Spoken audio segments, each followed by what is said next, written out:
Bismillahirrahmanirrahim. Assalamualaikum warahmatullahi wabarakatuh. Al-hadisul asiru, hadis yang nomor 10. Qala al-musannifu rahimahullahu ta'ala wa nafa'ana bi wa bi ulumi wa amidana bi asrari fid darain amin ya rabbal alamin. An Abi Hurairah, kembali hadis ini diriwayatkan dari Abi Hurairah radhiyallahu anhu qala, berkata siapa Abu Hurairah, qala bersabda siapa Rasulullah sallallahu alaihi wasallam, inna Allah sesungguhnya Allah Ta'ala maha tinggi siapa Allah itu tayyibun, tayyib, bagus, baik, mantap, top, macam-macam lah dalam bahasa kita ini. Layak balu tidak menerima siapa Allah illa tayyiban, kecuali yang baik, yang bagus. Wa inna Allah sesungguhnya Allah amara memerintahkan al-mu'minina orang-orang yang mukmin bima dengan sesuatu, amara yang memerintahkan sebuah Allah bihi dengan amar atau bihi dengan ma'al mursalina terhadap para utusan. Faqala ta'ala, faqala maqfirfan sebuah Allah ta'ala, ya ayyuhar rusulu kulu minat tayyibati wa'malu sholihan. Ya ayyuhar, wahai para rasul, ya ayyuhar rusulu, wahai para rasul, wahai para utusan, kulu makanlah minat tayyibati, dari yang tayyibat, yang baik-baik, wa'malu dan kerjakanlah solihan, perkara yang soleh. Wa qala dan berkata siapa Allah, ya ayyuhalladzina amanu, wahai orang-orang alladzina amanu yang beriman, kulu makanlah min tayyibati, dari yang baik-baik, ma razaqnakum, ma sesuatu razaqna yang kami rizkikan, kum pada kamu. Summa dzakara, kemudian menyebutkan siapa ar-rajula, sebenarnya bukan siapa rasul, ar-rajul akan seorang laki-laki, yutilu yang lama, melamakan asyafra di perjalanannya, ashasa yang menengada, akbar mengembangkan, yamuddu memanjangkan, yadahi kedua tangannya, ila samai ke langit. Ya Rabbi, ya Rabbi, berkata ya Rabbi, wahai Tuhanku, wahai Tuhanku. Wa mad'amuhu, dan bermula makanannya rajul itu haramun haram, wa masrabu, dan bermula minumannya rajul itu haramun haram, wa malbasu, dan pakaiannya rajul itu haramun haram, wa khudhiya, dan diliputi bil harami, dengan yang haram.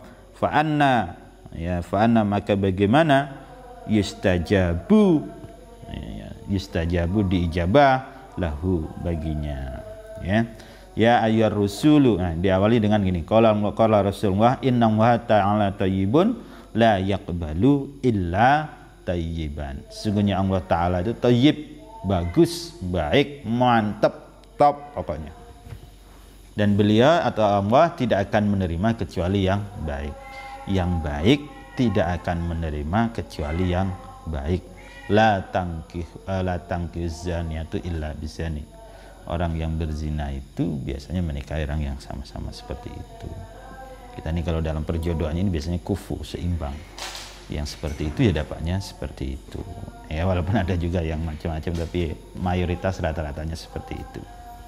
Allah juga seperti itu, la yaqbalullahu ta'ala illa tayyiban. Allah tidak akan menerima kecuali sesuatu yang baik. Bersedekah pahalanya banyak, kesunnah, tapi sedekah itu akan diterima oleh Allah kalau berasal dari barang-barang yang baik, berasal dari barang yang halal, cara mendapatkannya pun halal, ya, diambil dari orang-orang atau diberikan kepada orang-orang yang berhak. Nah, itu baru sedekah itu diterima oleh Allah. Nah, gitu. Dan sesungguhnya wa inna wa amaral mu'minina, sesungguhnya Allah itu memerintahkan kepada orang-orang mukminin sebagaimana atau seperti Allah memerintahkan kepada para rasul. Maka Allah kemudian berkata, ini dalam surah kalau tidak salah Al-Baqarah, ya ayyuhan rasulu, ya ayyuhalladzina amanu kulu min tayyibati ma razaqnakum. Jadi ada yang menarik dalam ayat ini, dikatakan ya ayyuhalladzina amanu kulu minat tayyibat. Kalau kamu makan, makanlah dari yang baik-baik. Kenapa dikatakan dipakai kata tayyibat, tidak kata halalat? Ya, makanlah dari yang halal-halal. Kenapa dikatakan tayyib, yang baik, tidak dikatakan yang halal? Karena begini pengertiannya, bahwa kalau sesuatu itu baik, maka dia sudah pasti dia halal. Ya. Baik dalam arti dia cara zatnya itu berupa barang yang halal.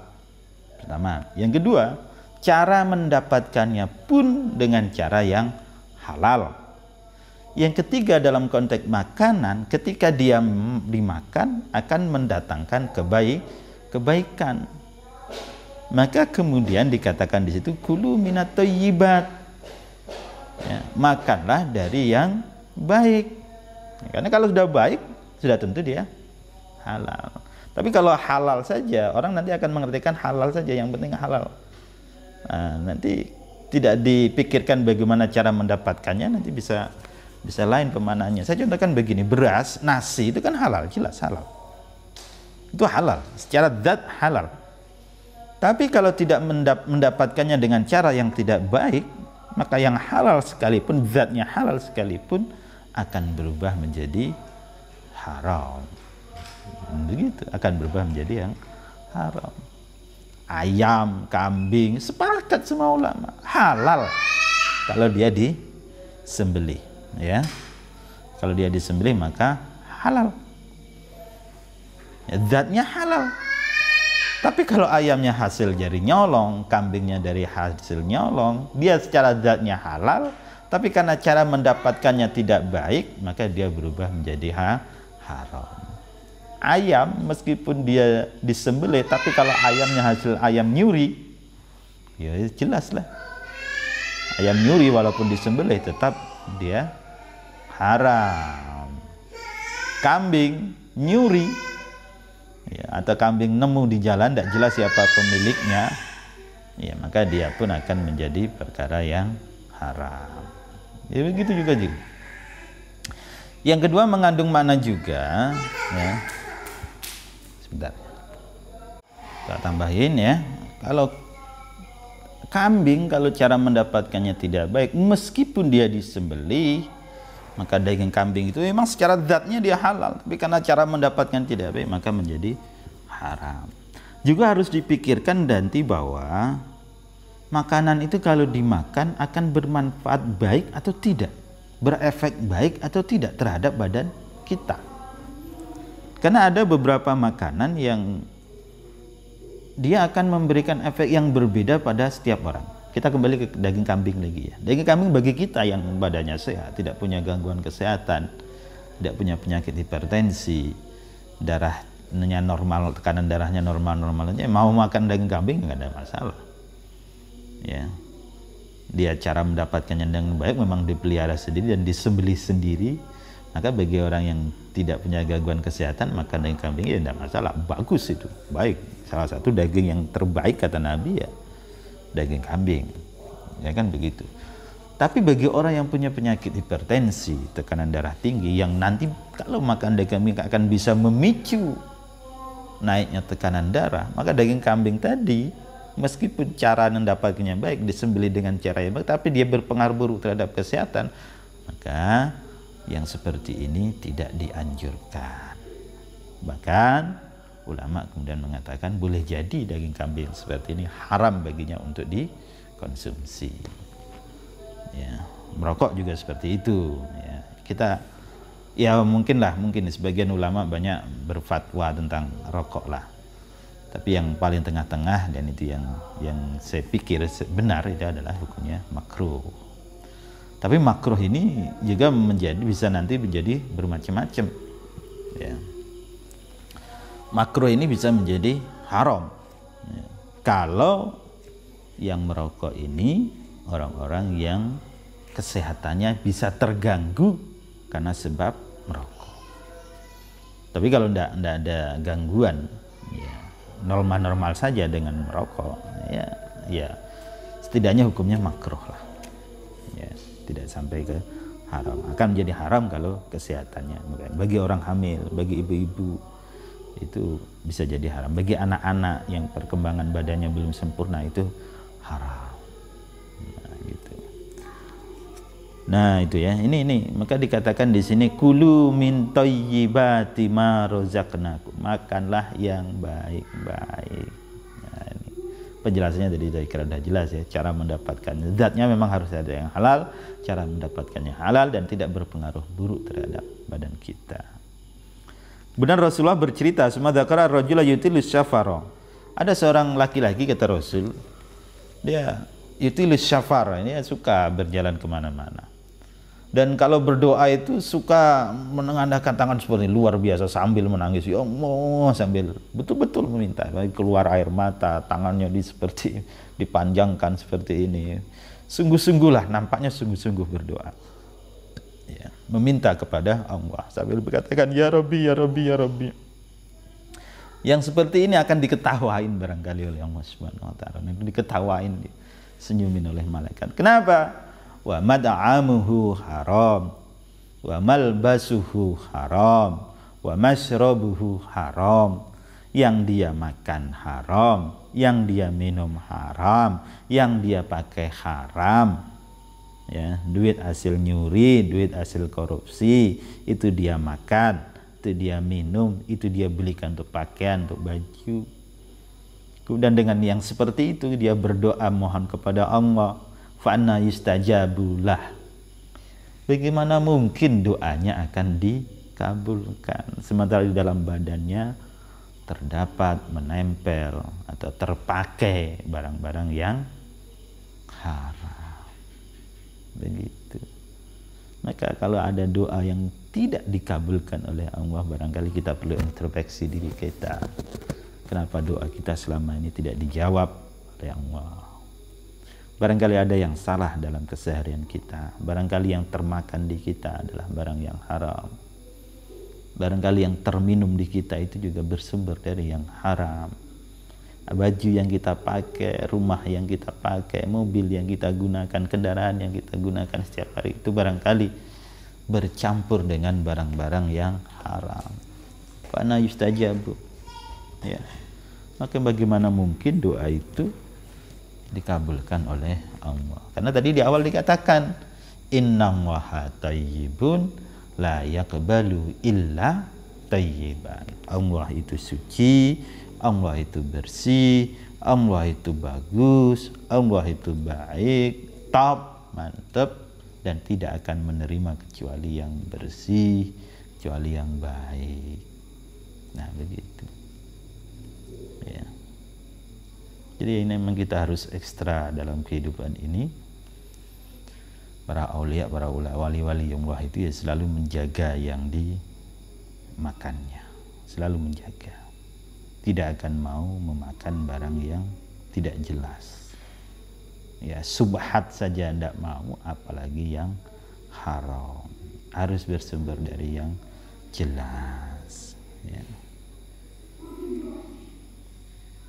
Ya, kalaupun makan gaji ya hasil dari gaji yang jelas. Tapi ada yang menarik memang. Ada yang sempat bertanya dengan saya ya. Ada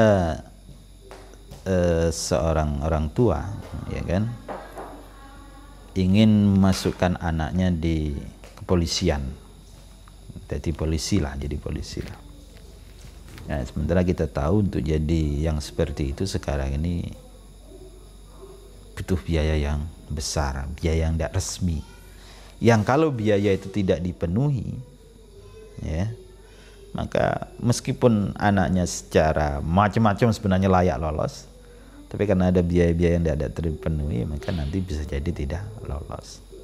Sebaliknya, kalau ada biaya meskipun secara tes anak ini kurang, secara kemampuan anak ini kurang, ya, secara keterampilan atau itu ya persyaratan yang diperlukan untuk mengukurkan sebenarnya dia kurang, tapi karena ada biayanya maka bisa diluluskan.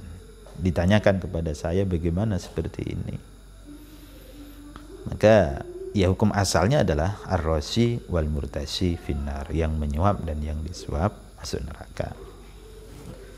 Tapi dalam konteks ini harus ada pembedaan dulu ya. Ini saya ingin jawab sekilas saja. Harus ada pembedaan. Pembedaannya begini.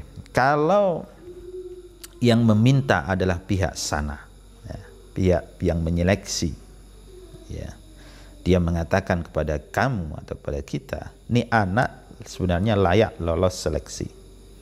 Ya.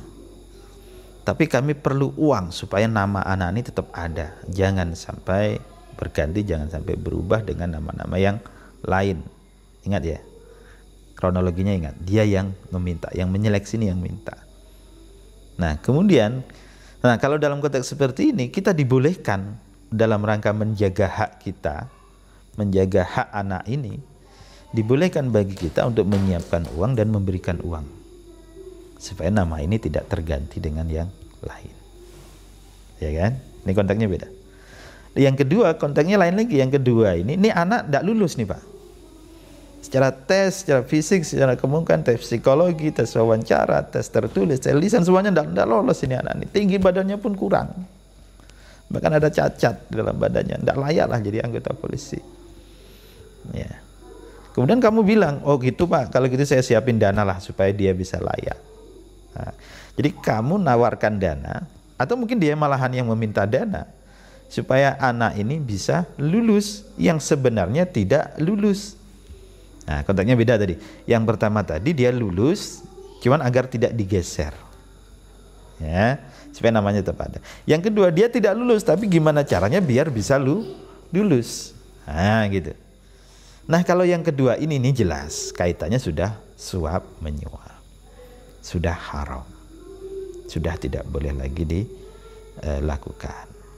Ya, kalau kamu lakukan ya berdosa, berlaku hukum seperti yang disampaikan oleh Nabi ar-rashi wal murtashi finnar, yang menyuap dan yang disuap masuk neraka. Nah, cuman menariknya lagi ada tambahan pertanyaan. Lalu bagaimana yang kedua ini? Kalau yang pertama tadi sepakatlah ini sudah selesai. Artinya kalaupun dikasih uang ya sudah selesai. Dia mendapatkan pekerjaannya, dia berhak menjadi anggota polisi, mendapatkan gaji segala macam, selesai, gajinya halal segala macam. Ya kan? Nah, yang kedua ini kemudian timbul lagi pertanyaan, yang kasus yang kedua tadi. Lalu bagaimana dengan hasilnya? Nah, karena dia misalnya nanti jadi polisi meskipun dengan hasil nyuap tadi, nyogok tadi, ya kan? Sudah jelas haramnya tadi sudah saya sampaikan. Bagaimana dengan gaji yang diterima? Apakah ini bisa dikatakan thayyib, bisa dikatakan gaji yang baik, ya? Karena mendapatkannya dari hasil usaha. Apakah bisa seperti itu? Nah, ini yang menarik. Dalam konteks ini ada dua pendapat, ya, ada dua pendapat saya sampaikan. Nanti silakan kamu pilih yang mana, ya. Yang pertama mengatakan ya karena bersumber dari awalnya sudah tidak benar, sudah haram, ya sudah. Maka gaji yang dia dapatkan seumur hidupnya itu juga akan menjadi gaji yang haram. Gaji yang tidak thayyib, yang tidak baik. Nah, begitu. Seumur umur dia mendapatkan gaji dari pekerjaannya itu, yang mana pekerjaan itu didapatkan dengan hasil nyogok, maka selama itu pula dia gajinya haram. Nah, ini bagus untuk diikuti. Maka sebisa mungkin ya kalau memang tidak punya kemampuan untuk menjadi anggota polisi, tidak layak mungkin keluarganya tidak menjadi anggota polisi, sudah tidak usah dipaksakan karena menjaga kemungkinan itu. Ya. Tapi saya sampaikan juga yang kedua, ada pendapat lagi mengatakan bahwa haramnya itu hanya pada saat terjadi suap menyuap. Ya. Sementara gaji yang didapatkan setelah menjadi polisi ini konteksnya berbeda. Kenapa? Karena menurut ulama ini, gaji yang didapatkan selama menjadi anggota polisi itu hasil dari pekerjaan. Ya. Setiap orang, ya, kata Nabi itu kalau setiap orang yang bekerja itu berhak mendapatkan upah, dan upahnya itu halal karena dia mendapatkannya dari hasil bekerja. Ya, konteksnya harus dipisahkan ini kerja, ini hasil kerja. Ya, dia mendapat kerja dengan seperti itu, tapi ketika sudah bekerja dia mendapatkan hasil dari hasil kerjanya, bukan dari hasil nyuapnya. Ya, dari hasil kerjanya. Maka yang seperti ini mengatakan ya sudah selesai, dosanya ya selesai sampai di situ saja. Kalaupun dia nanti mendapatkan gaji, gajinya ini menjadi gaji yang thayyib, yang bagus, yang baik. Nah, ini begitu. Tapi bagaimana kita menyikapi? Ini kalau kita kembali ke hadis yang dulu, maka boleh jadi ini perkara yang subhat. Wa bainahuma umurun mustabihat. Yang haram itu jelas, yang halal itu jelas. Tapi di antara keduanya ada perkara yang subhat. Gaji itu halal, tapi nyuap itu haram, ya kan? Ini di tengah-tengah ini, ya. Dia mendapatkan gaji karena kerja, yang kerja itu didapatkan karena menyuap. Nah, ini kan berarti katakanlah perkara yang subhat. Kata Nabi, jauhilah perkara yang subhat, karena kita tidak tahu subhat itu halal nian atau haram nian, ya. Dia tengah-tengah lah di antara itu.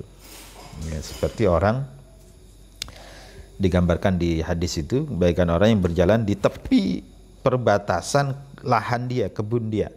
Dia punya kambing, digembalakan di perbatasan lahannya itu. Maka boleh jadi yang dimakan oleh kambing itu boleh jadi yang memang hak dia, yang memang tempat gembalaan dia, yang dimiliki oleh tuannya. Tapi boleh jadi juga kambing, namanya kambing, makan boleh jadi makan di padang penggembalaan atau tempat atau di kebun orang lain. Nah, itu yang jelas haram. Ya, maka jauhlah perkara yang subhat. Sudahlah, tidak jadi polisi kan masih banyak pekerjaan lain. Sudahlah, dengan modal yang ratusan juta, ya, daripada itu diberikan, lebih baik untuk modal usaha. Karena banyak usaha-usaha lain yang jelas halalnya bisa dipakai untuk berdagang, bahkan bisa ya dipakai untuk beli kebun, atau bisa dipakai untuk usaha-usaha yang lain, modal apa yang lain, kan nyampe ratusan juta itu kan hasilnya juga kan akan banyak, jelas halalnya. Begitu, ya. Tapi ya kembali ke masing-masing lah, mana hidup ini adalah pilihan. Yang jelas kalau orang bertanya kepada kita, ya kita jangan menggambarkan seperti ini, seperti ini, secara jelas menyeluruh mengenai pilihan mana yang akan dia ambil, ya terserah, ya kan. Meskipun kita sudah garis bawah ini adalah yang subhat, ya sudah. Kalau dia tetap mau melakukan, ya dosanya ditanggung sendiri, sudah lagi, bukan lagi tanggungan kita.